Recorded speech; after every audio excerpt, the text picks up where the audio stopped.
La oración, diálogo del hombre con Dios, es un acto de adoración y comunicación e incluye la presentación de nuestros deseos a Dios en el nombre de Jesucristo y con la asistencia del Espíritu Santo. La oración, juntamente con el ayuno, era una de las prácticas del judío piadoso. En el Antiguo Testamento, la oración estaba relacionada con el templo o con el sacrificio en el templo. Pero después del año 70 después de Cristo, los rabinos llegaron a una conclusión, que la oración era mejor para Dios que el sacrificio. Los judíos se acostumbraban a orar 3 veces por día, a las 9 de la mañana, a las 12 del mediodía y a las 3 de la tarde.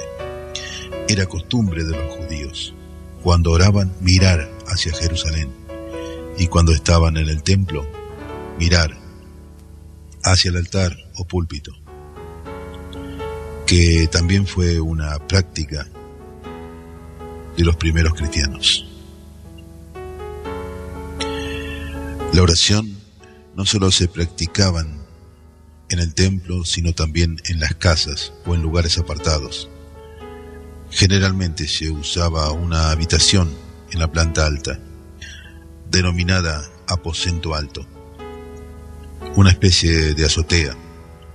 La posición usual para orar era de pie, aunque también se hacía inclinándose o de rodillas.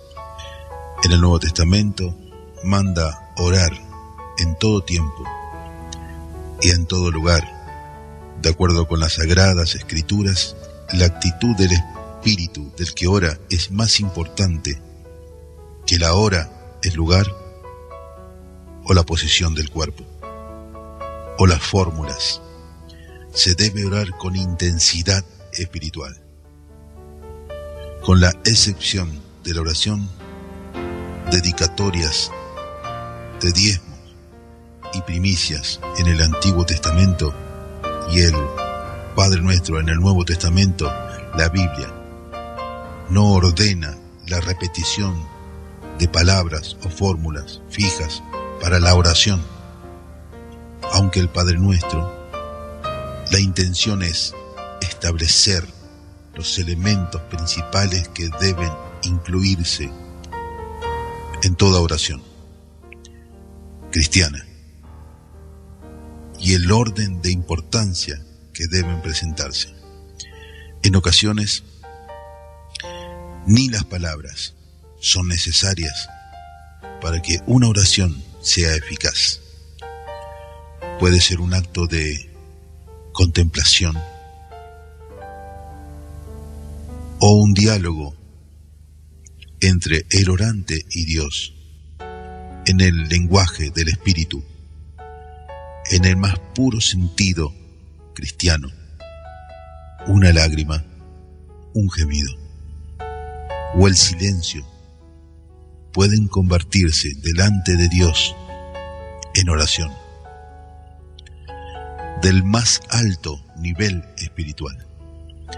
La Biblia dice que Cristo pasó noches enteras en oración. Probablemente no oraba en voz alta, sino oraba en su fuero interno, sin palabras siquiera. Esto es lo que hace practicable el mandamiento. Las muchas palabrerías y no la falta de palabras fue lo que Cristo censuró. La oración no debe ser usada tampoco para ser un religioso. Cristo no condena el hecho de la oración pública, sino la motivación religiosa con que ésta se hacía.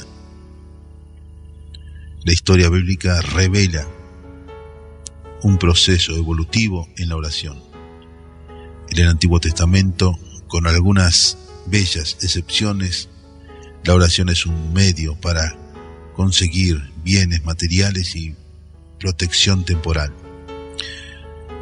No mucho encontraban en ella un medio de comunicación verdadera con Dios. En el Nuevo Testamento la oración se convierte en forma más general en una experiencia espiritual. Disfrutar de la presencia de Dios y la unión con Cristo son los fines principales. La oración ha involucrado generalmente adoración, por la cual expresamos nuestros sentimientos de la bondad y grandeza de Dios. Confesión, por la cual reconocemos nuestra iniquidad. Súplica, por la cual pedimos perdón, gracia o cualquier otra bendición. Intercesión, con la que rogamos por otros. Acción de gracias, con la que expresamos nuestra gratitud a Dios.